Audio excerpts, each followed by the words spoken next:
But if you look at the fundamentals are you have the head of the SEC endorsing Bitcoin as a commodity. You have the head of the CFTC, ready to endorse Bitcoin as a commodity. You have multiple senators endorsing Bitcoin as commodity. You've already heard Janet Yellen endorse Bitcoin as commodity. We just saw today the head of the central bank in Brazil endorsing Bitcoin technology.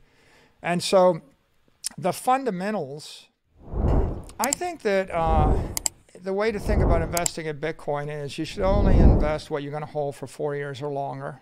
And ideally, it's generational wealth transfer. And then you should dollar cost average into it. And for the average person, if they dollar cost average into it as a strong long-term store of value, they'll be fine. And the metric you ought to stare at is probably rolling the simple 4-year moving average, right? And if you look at the simple moving average over 1,458 days, it very rarely touches that point. It went slightly below it in the depths of the crypto crisis, and now it's trading above it. That number is 22,266. So if you think of that and you say, I know I'm going to hold at least 4 years, then it isn't that anxiety inducing. If you have a short time horizon, like you want to make money in 4 weeks or 4 months, it's going to be much more stressful because it is a volatile asset. And the volatility impacts two types of people. It impacts people that are short-term investors, that they want to make a quick buck or they just never want to lose money. And the volatility also impacts public companies or companies that rely heavily on GAAP accounting, because the volatility is detrimental to the accounting treatment because you have to always write it down. You can never write it up. And so you end up with a circumstance where you could be holding $1 billion and it looks like you have $200 million and no one can tell the difference unless they go to the trouble to figure it out themselves, and that's very opaque.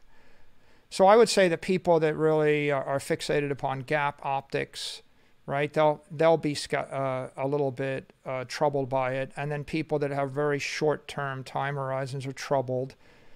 But for the rest of the world, it's a pretty good idea. It's the best. I've just pointed out to you, we've outperformed every asset, every big tech company, every enterprise software company, 97% of all the companies using this strategy. So if the volatility is the price you pay for the performance. And if you can't stomach the heat, right, you can't be in the kitchen. So I would rather win in a volatile fashion than lose slowly in a non-volatile way. I saw you last in April of this year. I was moderating a panel with you at the ETF conference, and there was so much enthusiasm at the time, right? I think Janet Yellen had spoken that week saying crypto was transformative. Biden had just signed an executive order kind of greenlighting the crypto space. So there was a lot of excitement. Walk me through where you think things took a downturn. I mean, was it the inflationary scenario? Was it incoming interest rates? What do you think was the catalyst? Yeah, I mean, if we're talking about what's caused the crypto crash, I think that it was triggered first by the interest rates, right? The tightening of the Fed. And that put pressure on all risk assets from the beginning of the year. And I think the next catalyst was the Terra Luna meltdown, because in essence, they had $50 billion worth of Luna and UST backed by $1 billion or $2 billion of real assets. So that was very unstable, and that algorithmic stable coin was just an accident waiting to happen. It's almost like they borrowed $20 billion and agreed to pay 20% interest on it. And they were going to issue equity to pay the interest. So they're going to issue Luna in order to pay 20% interest on UST through that protocol. And that was an accident waiting to happen. There's no way that was sustainable. So that melted down a lot of the cryptos and resulted in the unwinding of the Three Arrows, Voyager, and Celsius bets. And I think a lot of people took a lot of inappropriate risk, right? the cryptos were unregistered securities, but then loaning out hundreds of millions of dollars without collateral or under collateralized loans amongst the crypto hedge funds, that created a margin call run. And so they ended up becoming forced sellers and liquidating positions in a panic. And that took us all the way to 30,000. And I think the Celsius thing was the straw that broke the camel's back, where Celsius just completely unwound.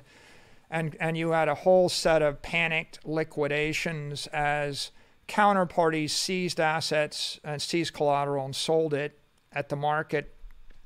So that's what takes the market down. And now the market, I think, has probably bottomed. And it looks like it's just looking much better. It's gone from 17,000 up to 24,000 now. But I make the other fundamental point.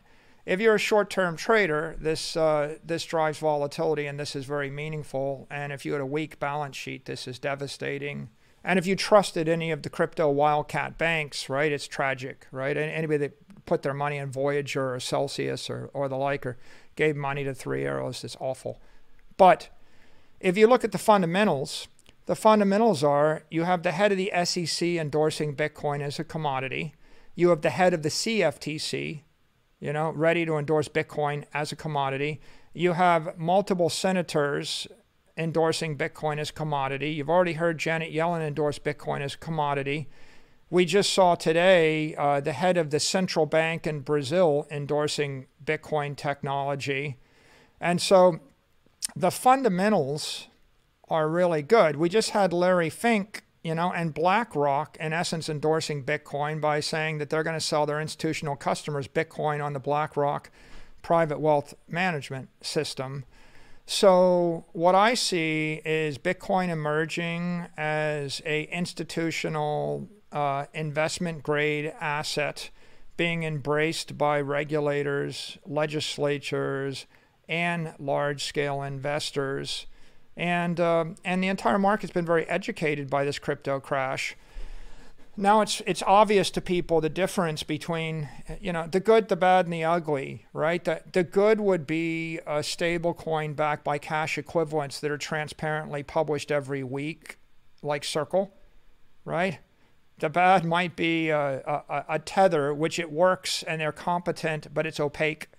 And the ugly is the UST that just completely melts to zero. And you could likewise say Bitcoin is the good, right? It's a digital commodity, decentralized, with no issuer, without counterparty risk, non-sovereign store of value. And then you've got all the other creatures, many of which are unregistered securities.